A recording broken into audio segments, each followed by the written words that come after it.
ഏറ്റവും കൂടുതൽ ഉറ്റുനോക്കുന്ന ഒരു കളറ് സിൽക്കി ഗോൾഡൻ കളറിൽ വന്നിട്ടുള്ള ഒരു വണ്ടി, അതും അവസാന ഘട്ടത്തിൽ ഇറങ്ങിയ ഇന്നോവന്റെ അവസാന ഘട്ടത്തിൽ ഇറങ്ങിയ 16 രജിസ്റ്റേർഡ് 15 മാനുഫാക്ചർ, ഏകദേശം 1,83,000 കിലോമീറ്റർ ഓടിയിട്ടുണ്ട് കേട്ടോ.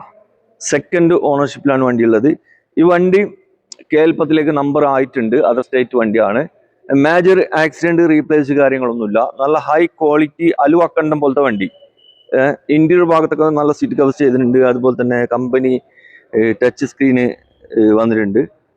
എല്ലാ ഭാഗം ഫിറ്റ് കേട്ടോ. വണ്ടി മെക്കാനിക് കാര്യങ്ങളൊക്കെ ഫുൾ ഫിറ്റ് ആണ്.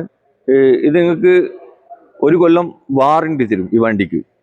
ടൈപ്പ് 4 കമ്പനിയിൽ നിന്ന് തന്നെ വന്ന വണ്ടിയാണ്. വണ്ടിയെ പറ്റി യാതൊരു ടെൻഷനും വേണ്ട, നല്ല ക്വാളിറ്റി വണ്ടി. പിന്നെ എടുക്കുന്ന ആൾക്ക് 1 കൊല്ലം വാറണ്ടി ഇവർ തരുന്നുണ്ട്. ഈ വാഹനത്തിന് ഇവർ ഉദ്ദേശിക്കുന്ന റേറ്റ് 10,50,000 രൂപയാണ്. ആർക്കെങ്കിലും എടുക്കാൻ താല്പര്യം ഉണ്ടെങ്കിൽ ഇവരെ നമ്പർ വീഡിയോയിലുണ്ട്, അതിൽ വിളിച്ചോ. പിന്നെ വിലന്റെ നിങ്ങൾ നോക്കണ്ട, ഇവിടെ വന്ന് വണ്ടിയൊക്കെ നിങ്ങൾക്ക് പറ്റുമെന്നുണ്ടെങ്കിൽ വില താത്തി തരും കേട്ടോ. ഈ വണ്ടി ഉള്ളത് പാണ്ടിക്കാട് ഫോക്കസ് മോട്ടോഴ്സിലാണ്. ഇതല്ലാതെ ഒരുപാട് വാഹനങ്ങൾ ഇവിടെ ഉണ്ട്. ഏതെങ്കിലും വണ്ടി അന്വേഷിക്കുന്നുണ്ടെങ്കിൽ ആ നമ്പറിൽ വിളിച്ചാൽ മതി.